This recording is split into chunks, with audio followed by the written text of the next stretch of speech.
Hello everyone. So welcome to the second video of the chapter number 10, light reflection and refraction. तो first video में हमने बात की थी रिफ्लेक्शन के बारे में एंड अब सेकंड वीडियो में बात करने जा रहे हैं रिफ्रैक्शन के बारे में। अगर आपने फर्स्ट वीडियो नहीं देखा पूरा, ठीक है, रिफ्लेक्शन के बारे में, तो आप पहले वो देख लीजिए, मैं आपको कहना चाहता हूँ, और उसके बाद ये वीडियो पे आ जाइए, ठीक है। तो राइट अबाउट, तो फर्स्ट क्वेश्चन है या फर्स्ट मीनिंग है कि what is the refraction.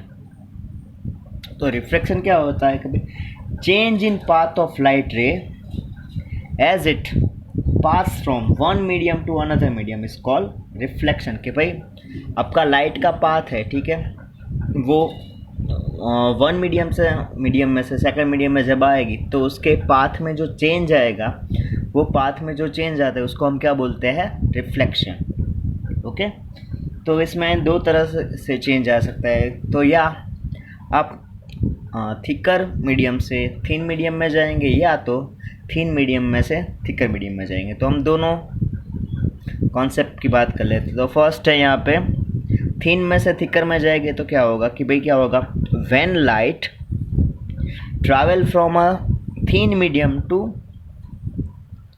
Thick medium. Okay भाई, डेंस मीडियम, थिक में से डेंस में जाएंगे तो क्या होगा,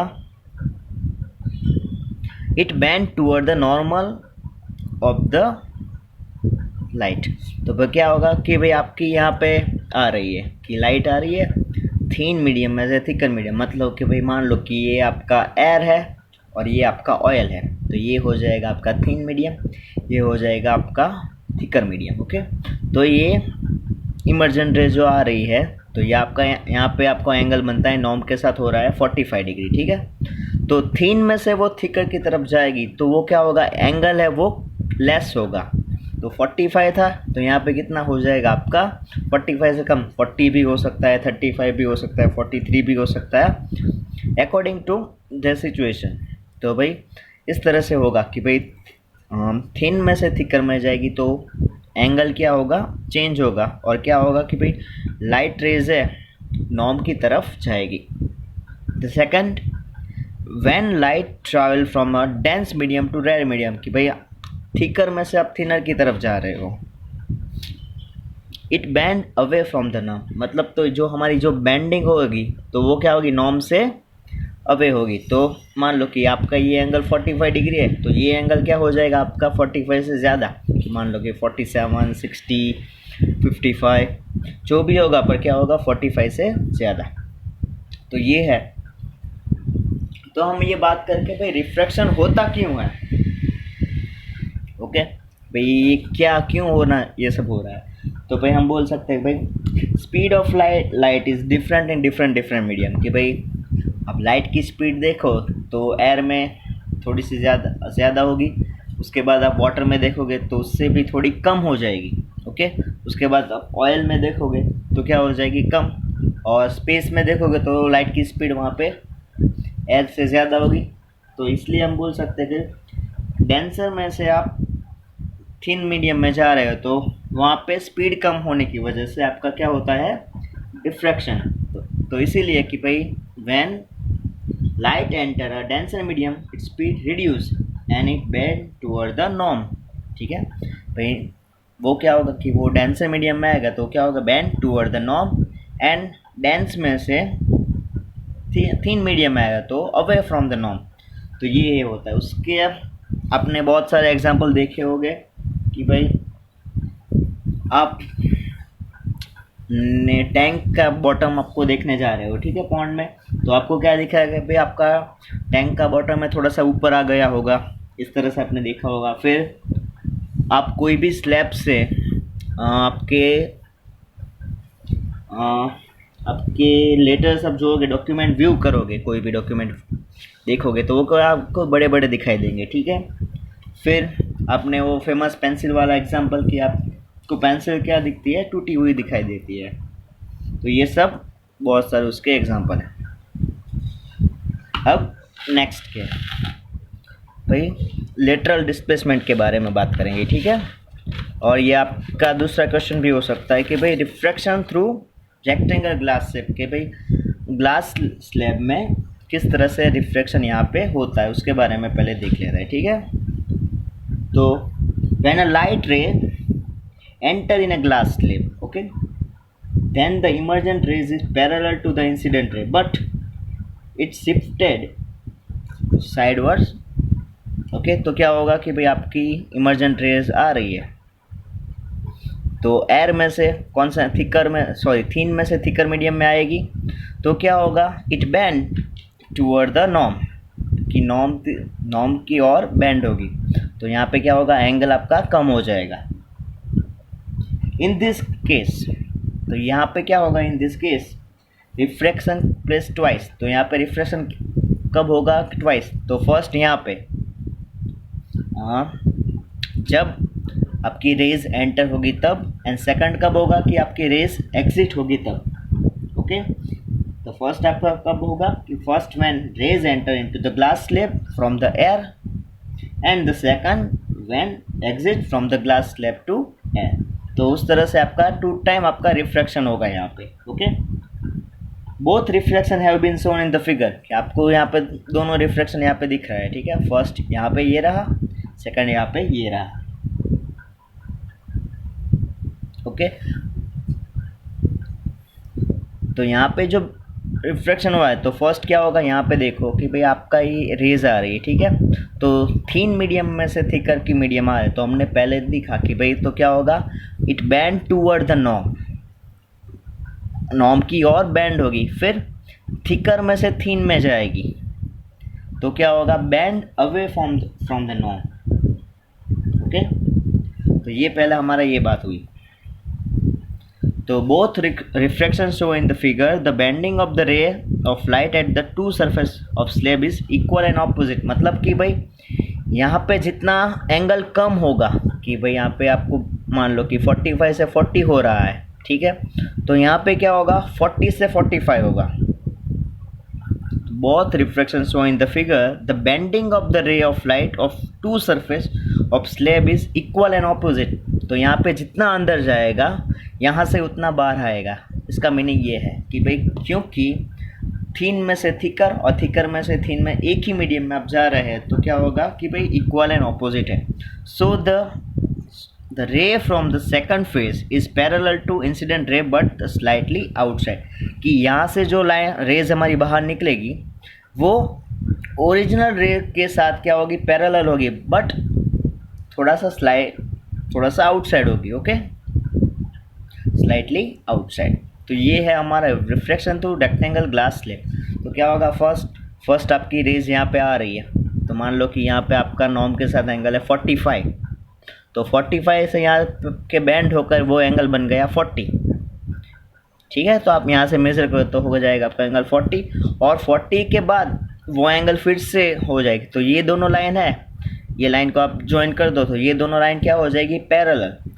तो emergent incident rays and emergent rays के डिस्टेंस को हम क्या बोलेंगे, लेटरल डिस्प्लेसमेंट। तो उसकी डेफिनेशन देखो, ये दोनों के बीच में जो डिस्टेंस है परपेंडिकुलर, उसको हम क्या बोलेंगे, लेटरल डिस्प्लेसमेंट। तो उसकी डेफिनेशन यहाँ पे है, the perpendicular distance between the emergent rays and the incident ray when the light rays pass out of the glass slab is called lateral displacement. की मतलब कि भाई आपकी लाइट रेज जब बाहर आ रही है तो emergent rays and incident rays दोनों के डिस्टेंस को हम क्या बोलेंगे, लेटरल डिस्प्लेसमेंट। तो इसको हम क्या बोलेंगे, लेटरल डिस्प्लेसमेंट। ये एक बार देख लेना, इंपॉर्टेंट क्वेश्चन है और बार बार एग्जाम में पूछता है, ठीक है। अब हम बात करने जा रहे हैं लेंस की। तो रिफ्रैक्शन और रिफ्रैक्शन करने में मोस्ट इम्पोर्टेंट जो पार्ट करता है वो क्या होता है, उसके प्रैक्टिकल के लिए जो ज़रूरी है हमारे पास है लेंस, ठीक है। तो लेंस किसको बोलते हैं, तो lens is a transparent medium bounded by two surface, okay. Lens is a transparent medium bounded by two surface which one और बोथ सरफेस आर स्फीरिकल। तो उसको हम क्या बोलते हैं, लेंस। तो उसको लेंस क्या होगा कि भाई कोई भी आप ट्रांसपेरेंट सरफेस ले लो और उन दोनों को आप ज्वाइन कर दोगे तो उसको हम क्या बोलेंगे, लेंस। उसमें से एक साइड कर्व होनी चाहिए या दोनों साइड कर्व होनी चाहिए, उसको हम क्या बोलते हैं, लेंस। वरना दोनों साइड स्ट्रेट हो जाएगी, उस तो हम बोल देंगे उसको स्लैब बोलते हैं, ठीक है। तो लेंस किसको बोलते हैं, दोनों में से कोई भी एक साइड कर्व होनी चाहिए। तो there is a two type of lens, convex lens and concave lens. तो पहले बात करते हैं कॉन्वेक्स लेंस, ठीक है। तो कॉन्वेक्स लेंस किसको बोलते हैं कि भाई a lens which is thicker at the centre and thinner at the end is called convex lens. मतलब कि जो भी लेंस है हमारे पास, ठीक है, वो सेंटर से थिकर एंड एंड से क्या हो जाएगा थिनर, वो लेंस को हम क्या बोलते हैं, कॉन्वेक्स लेंस। तो यहाँ पे आपको एग्जांपल दी है कि भाई जो है ये लेंस आपको देखो यहाँ से थिकर है और ऊपर जाके क्या हो जाता है थिन, तो उसको हम क्या बोलते हैं, कॉन्वेक्स। और यहाँ पे दूसरा एग्जांपल दिया है, यहाँ से थिन और बीच में से थिकर, तो उसको हम क्या बोलते हैं, कॉन्वेक्स लेंस। उसके अलावा बात करते हैं नेक्स्ट कॉनकेव लेंस। तो भाई कॉनकेव लेंस क्या हो जाएगा कि a lens which thinner at the centre and thicker at the end is called concave lens. कि भाई जो भी लेंस है वो सेंटर से थिन और एंड से या कॉर्नर से वो क्या हो जाएगा थिक, तो वो लेंस को हम क्या बोलते हैं, कॉनकेव लेंस। तो ये हो गई बात लेंस के ऊपर। अब उसके बाद बात करते हैं डेफिनेशन से।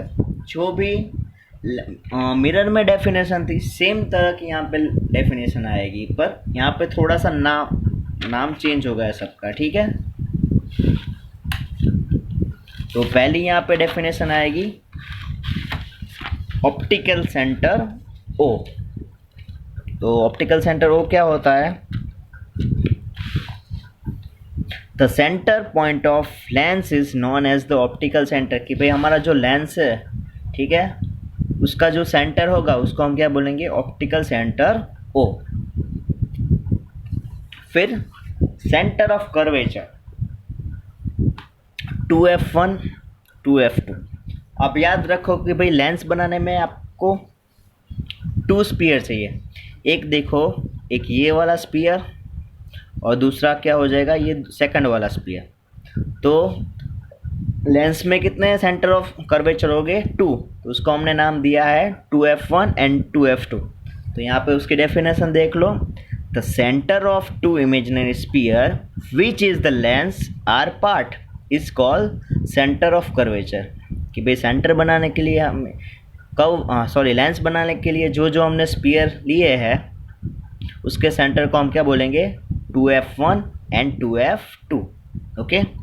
फिर रेडियस ऑफ कर्वेचर, तो आप बोल सकते हो द डिस्टेंस बिटवीन, उसमें जो डेफिनेशन थी मिरर में वो same to same, the distance between 2f1 and optical centre O is called radius of curvature. और अब दूसरी डेफिनेशन में होता है radius of 2 imaginary sphere is called radius of curvature. की मतलब O से 2f का जो डिस्टेंस है उसको हम क्या बोलते हैं, रेडियस ऑफ कर्वेचर। फिर नेक्स्ट सेम मेथड फिर से एक बार, प्रिंसिपल एक्सिस। तो प्रिंसिपल एक्सिस क्या हो जाएगा, the imaginary line joining 2 centre of lens is called principal axis. तो यहाँ पे उसमें क्या था, O से C तक की लाइन थी, तो यहाँ पे कौन सी लाइन होगी, the imaginary line joining 2 axis. तो ये दोनों एक्सिस में पॉइंट को ज्वाइन करके जो लाइन बनेगी 2f1 और 2f2 को ज्वाइन करके उसको हम क्या बोलेंगे, प्रिंसिपल एक्सिस। तो यहाँ पे 2 प्रिंसिपल एक्सिस होगी। तो यहाँ पे फर्स्ट में क्या होगा, रे स्टार्टिंग टू बिकम पैरेलल। तो यहाँ पे फर्स्ट में क्या होगा कि यहाँ से आपकी पैरेलल रे होगी और सेकंड में क्या होगा, यहाँ पे कन्वर्ट हो जाएगी। ओके। फिर बात करते हैं focal length of lens, the distance between principal focus की बात करते हैं, प्रिंसिपल फोकस। तो प्रिंसिपल फोकस हमारा क्या हो जाएगा, f1 एंड f2। किस तरह से कि भाई जहाँ से भी आपकी स्ट्रेट लाइन आ रही है और कन्वर्ट होके जिस पॉइंट को इंटरसेक्ट करेगी प्रिंसिपल एक्सिस को, उस पॉइंट को हम क्या बोलेंगे, फोकल पॉइंट। और दोनों साइड से आ सकती है, इसलिए हमारे कितने फोकल पॉइंट हो जाएंगे, f1 एंड f2। और आपको पता है कि भाई फोकल पॉइंट की वैल्यू क्या होगी, सॉरी, फोकल लेंथ क्या होगी, रेडियस से हाफ। अब नेक्स्ट इक्वेशन है फोकल लेंथ। फोकल लेंथ क्या होगी, the distance between O and F1 और O and F2 is known as focal length. Okay, और फोकल लेंथ की वैल्यू क्या होती है, रेडियस से हाफ। ओके, तो ये सब यहाँ पे हमारी डेफिनेशन हो गई। और अब हम बात करते हैं रे डायग्राम की, भाई यहाँ पे इमेज क्रिएट करने के लिए हमें क्या क्या चीज़ ज़रूरी होती है। तो यहाँ पे तो हमें सिर्फ 3 रेज का यूज़ करना है। फर्स्ट है पैरेलल रेज, फिर एफ में से जाती है वो, एंड फिर सेंटर ऑप्टिकल सेंटर में से जाती है वो। तो फर्स्ट है parallel rays are pass through the focus point, कि भाई प्रिंसिपल एक्सिस के जो पैरेलल रेज होगी आफ्टर द रिफ्रैक्शन वो किस में से जाएगी, F2 में से या F में से पास होगी, या आप सपोज कर सकते हैं कि वो इसमें से पास होती होगी। तो यहाँ पे आपको 2 एग्जांपल दिया है कि भाई पैरेलल है, वो रिफ्लेक्ट होकर F में जा रही है, और यहाँ पे क्या हुआ है, रिफ्लेक्ट नहीं हो रही, पर आप ऐसा सपोज कर सकते हो कि भाई ये F में से जा रही है। ओके, फिर इसका उल्टा कि भाई रे passing through the focus will become parallel, कि भाई जो रेज आपकी F में से जाएगी वो क्या बन जाएगी, पैरेलल बन जाएगी। तो यहाँ पे भी आप लिख सकते हो कि जो आपकी रेज है F में से जा रही है, ठीक है, तो आगे जाके वो क्या हो जाएगी, पैरेलल। ओके, फिर नेक्स्ट थर्ड वन, अ रे pass through O can not derivative, भाई ऑप्टिकल सेंटर में से जो रेज आपकी जाएगी वो कहीं पे भी डिफ्लेक्ट होगी ही नहीं, या रिफ्लेक्शन उसका कुछ भी होगा नहीं। तो ओ में से जो रेज जा रही है वो रहेगी आपकी वैसे की वैसी, उसमें कुछ चेंज होगा नहीं। अब नेक्स्ट इम्पॉर्टेंट क्वेश्चन है या इम्पॉर्टेंट टॉपिक है कि भाई आपकी इमेज किस तरह से क्रिएट होती है लेंस में। ओके,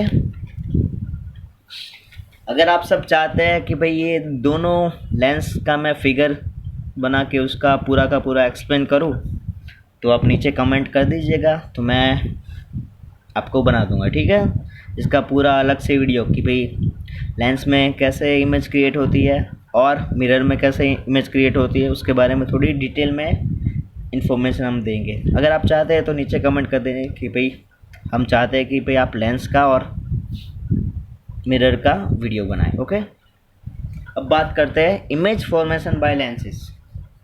तो फर्स्ट आपको ये चीज़ एक दी होगी, भाई पोजीशन ऑफ ऑब्जेक्ट आपको दी होगी और बाकी सब आपको फाइंड करना है। तो पहले आप क्या करोगे, लेंस को ड्रॉ कर दो और फिर उसके ऊपर प्रिंसिपल एक्सिस, सेंटर को O, फिर F1 F2 then 2F1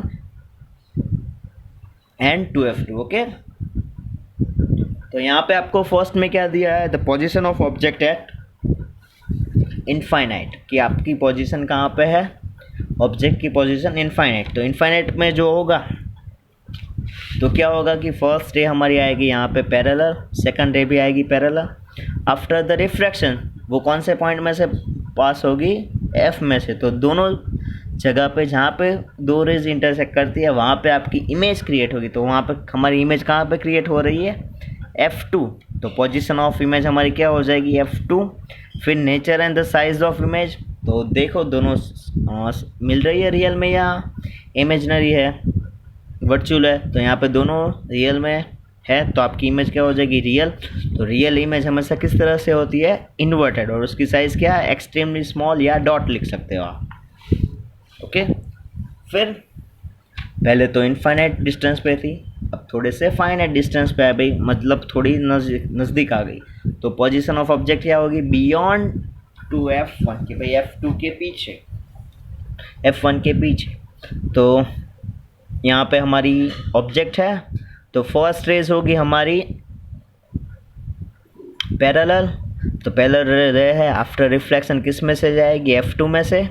and second raise हम ले लेंगे जो भाई ऑप्टिकल सेंटर O में से। तो ऑप्टिकल सेंटर O में से जो रेज जा रही है वो कहीं पे भी डिफ्लेक्ट होगी नहीं। तो ये दोनों जो है यहाँ पे इंटरसेक्ट कर रही है, तो वो पॉइंट पे हमारी क्या हो जाएगी, इमेज क्रिएट हो जाएगी। तो हमारी इमेज कहाँ पे क्रिएट हो रही है, बिटवीन F2 एंड 2F2 के बीच में। तो पोजीशन ऑफ इमेज क्या हो जाएगा, बिटवीन F2 एंड 2F2 के, F2 और 2F2 के बीच में हमारी पोजीशन ऑफ इमेज हो जाएगी। And nature and the size of image, तो रियल है, रियल क्योंकि रियल में इंटरसेक्ट करे तो nature and size of image हो जाएगा हमारा real.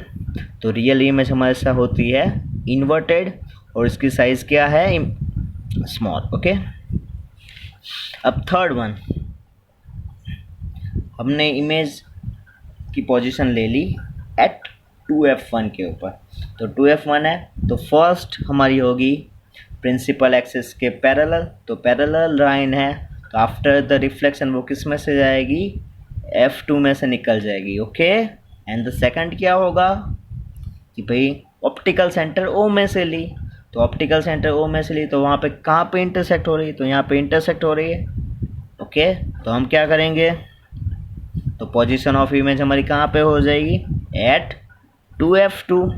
Nature and the size of image, तो रियल है तो रियल इमेज हमेशा कैसी होती है, इन्वर्टेड होती है। एंड साइज ऑफ इमेज क्या होगी भाई, दोनों की साइज देख लो, कुछ भी फर्क नहीं है, ठीक है, तो दोनों की साइज क्या हो जाएगी, सेम हो जाएगी।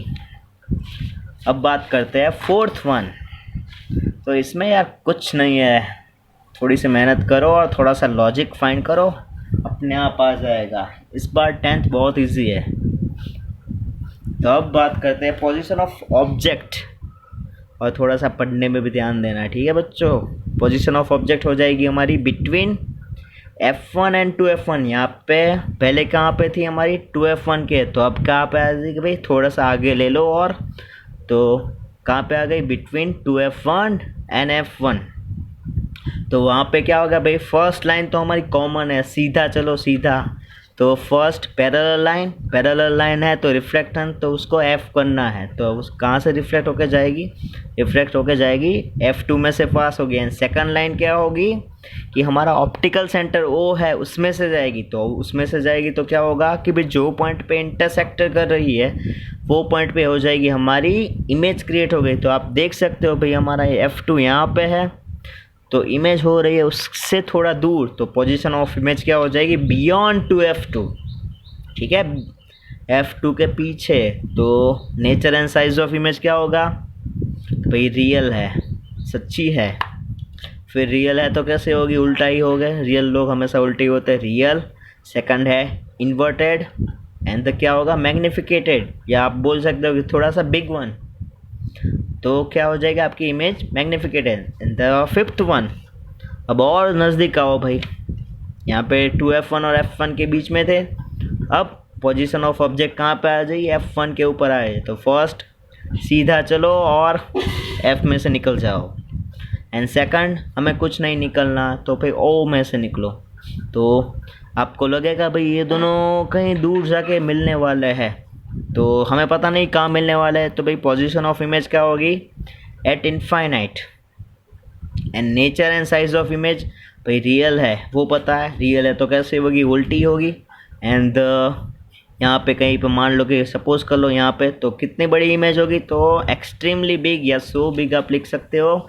And the last one for the convex lens, कि भाई हमने रख दिया हमारा ऑब्जेक्ट F1 एंड O के बीच में, position object between O and F1, तो क्या होगा कि भाई पहली लाइन तो सीधी स्ट्रेट जाएगी और आफ्टर द रिफ्लेक्शन वो चला जाएगा F2 में से। एंड सेकंड लाइन है ऑप्टिकल सेंटर O में से जा रही, तो ये दोनों अलग हो रहे हैं, कहीं पे भी मिल नहीं रहे, तो क्या करोगे आप, तो मिल नहीं रहे तो हम हिंदी फिल्म में जो होता है कि उनको सपना दिखा दो कि भाई वो आप दोनों कहीं पे मिल रहे हैं, तो आप देख सकते हो यहाँ पे उनको सपना दिखा दिया हमने, वो कहाँ पे मिल रहे हैं, यहाँ पे पीछे, तो पीछे मिल रहे हैं, तो क्या होगा कि आप अपने सपोज कर लिया कि भाई उनकी ट्रू लव स्टोरी है, तो यहाँ पे दोनों मिल गए, A', B', हमारी इमेज क्रिएट होगी, तो पोजीशन ऑफ इमेज क्या हो जाएगी, on the same side of lens, कि भाई हमने जहाँ पे ऑब्जेक्ट रखा था वहाँ पे हमारी इमेज क्रिएट हो गई, तो हम क्या बोल सकते हैं कि भाई on the same side of lens. And third क्या होगा, nature and size of image, तो भाई रियल में तो इनका पॉसिबल ही नहीं है कि भाई इन दोनों की जोड़ी जमती ही नहीं है, तो रियल तो पॉसिबल नहीं है, तो कैसी हुई वर्चुअल, तो वर्चुअल है तो दोनों आप कुछ भी सपोज कर सकते हो। वर्चुअल है तो इरेक्ट सीधे है दोनों, एंड द मैग्निफिकेंट थोड़ी सा बड़े है। बस यहाँ तक का था ये सफ़र उनका। तो अब बात करते हैं कि भाई ये कॉन्वेक्स मिरर का तो हमारा ख़त्म हुआ सब कुछ, ठीक है। अब देखते हैं कि भाई कॉनकेव मिरर में किस तरह से इमेज क्रिएट होती है। तो कॉनकेव मिरर में हमें रियल में तो कुछ मिलने वाला नहीं है, ठीक है। आप याद करो भाई कॉनकेव मिरर में आपको कैसी इमेज मिलेगी, सब कुछ वर्चुअल इमेज ही आपको कॉनकेव मिरर में मिलेंगी। तो यहाँ पे हमारे पास सिर्फ ओनली 2 है एग्जांपल। तो फर्स्ट है पोजीशन ऑफ ऑब्जेक्ट कहाँ पे है, एट द इनफाइनाइट, भाई कहीं से भी आ रही है आपकी रेज, ठीक है, ऑब्जेक्ट का कहीं पे भी है। तो क्या होगा, आफ्टर द रिफ्लेक्शन यहाँ से ये चली गई और यहाँ से ये चली गई, तो दोनों तो रियल में तो कहीं पे भी मिल सकते नहीं है। तो हमने सपोज कर लिया कि भाई यहाँ से ये दोनों को ज्वाइन कर दो, यहाँ से ये दोनों को ज्वाइन कर लो। तो हमारा रेस कहाँ पे पैरेलल लाइन है, तो कहाँ से होगी, F में से निकल जाएंगी। तो पोजीशन ऑफ इमेज हमारी कहाँ पे हो जाएगी, at F1। And nature and the size of image, तो कौन सी है, वर्चुअल है। तो वर्चुअल है तो हमेशा कैसे होगी, इरेक्ट। एंड इरेक्ट है तो एंड साइज क्या है उसकी, extremely small. And the last one 8-1, ठीक है, कि भाई position of object at some distance, कि भाई हमने यहाँ पे कहीं पे रखी है इमेज, तो आप यहाँ पे भी रख सकते हो, यहाँ पे भी कहीं पे भी रख सकते हो, ठीक है। तो position of object at some distance, position of image तो यहाँ पे हमने रखी, तो फर्स्ट होगी हमारी लाइन तो पैरेलल होगी। तो कहाँ से जाएगी, F में से, तो F में से निकल रही है, और दूसरी हमने लाइन यूज़ की कोई वो जा रही है ऑप्टिकल सेंटर O में से, तो वो क्या हो जाएगी यहाँ पे। तो देखो ये दोनों भी कहीं पे भी मिल सकती नहीं है, तो हमने क्या किया, दोनों की जो लाइन है उनको थोड़ा सा पीछे कर दिया। तो देखो आपको यहाँ पे आपकी इमेज मिल रही है इतनी सी छोटी, तो आपकी इमेज कहाँ मिल रही है, position of image between O and F1। पर वो हमने क्या किया कि भाई वो रियल में तो है नहीं, वो कौन सी है, इमेजनरी है। तो क्या हो जाएगा, nature and size of image virtual and direct, and उसकी साइज देखो ये इतना बड़ा है और ये इतनी छोटी, तो क्या होगा, ये small. And position of image कहाँ पे, O और F1 के बीच में, ठीक है। अब बात करते हैं लेंस फॉर्मूला की। तो भाई लेंस फॉर्मूला क्या है, उसके एग्जांपल है हम नेक्स्ट वीडियो में लेंगे, पर थोड़े दिन के बाद।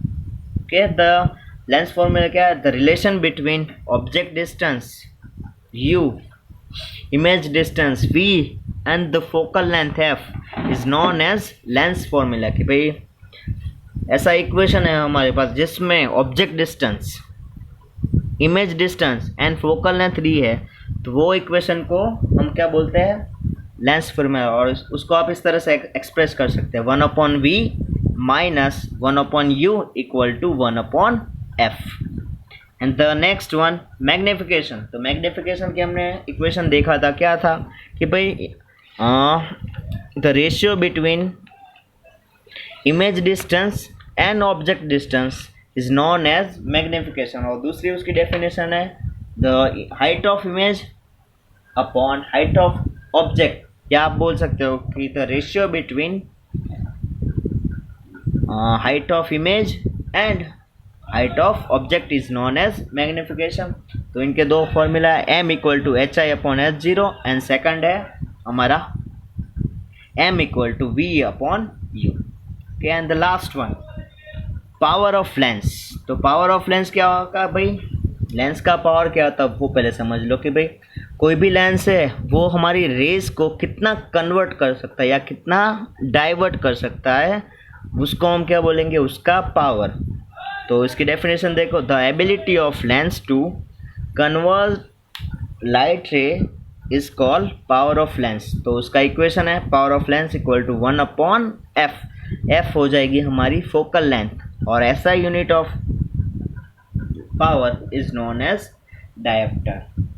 तो इस यहाँ पे हमारा ये चैप्टर ख़त्म हुआ। अगर आपको वीडियो अच्छा लगा तो लाइक कर दीजिए, कमेंट कर दीजिए और शेयर कर दीजिए। और इसके एग्जाम्पल आप चाहते हो तो मैं करा दूँ, तो नेक्स्ट वीडियो में हम इसके एग्जाम्पल की बात करेंगे, ठीक है। तब तक के लिए keep supporting and thank you very much for watching here. Thank you, bye.